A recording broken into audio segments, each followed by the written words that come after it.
(2027-2028) नाशिक तीर्थक्षेत्र या ठिकाणी होणाऱ्या कुंभमेळ्यासाठी पंचवटी गंगाघाट रामकुंड परिसरात नाशिक मनपा पंचवटी अतिक्रमण विभागाची तडाखेबाज कारवाई सुरू झाली असून संपूर्ण गंगाघाट रामकुंड परिसरातील व्यावसायिकांना नोटिसा न देता अतिक्रमण काढले जात आहे. व्यावसायिकांच्या वतीनं ही कारवाई बेकायदेशीर असून कोर्टाची परवानगी असून देखील मनपा व्यावसायिकांच्या दुकानांवर अतिक्रमण मोहीम राबवत आहे, अशी तक्रार व्यावसायिकांच्या वतीनं करण्यात आली आहे.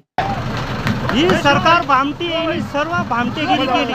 एकाला सुद्धा नोटीस नाही दिली आणि लगेच राजकीय काम करून टाकलं. मत देऊन आम्ही चुकी केली. तसेच कालावधी न देताही अतिक्रमण मोहीम होत असून एक प्रकारे व्यावसायिकांवर हा अन्याय आहे. यावेळी रामघाट परिसरातील व्यावसायिक, नाशिक मनपा कर्मचारी आणि सदर कारवाई नाशिक पंचवटी अतिक्रमण विभागाच्या मुख्याधिकारी डॉ. संगीता नांदुर्डीकर यांच्यासह नाशिक मनपा अतिक्रमण निर्मूलन अधिकारी, कर्मचारी, सुरक्षा रक्षक, पंचवटी पोलीस स्टेशनचे अधिकारी, कर्मचारी मोठ्या संख्येनं उपस्थित होते.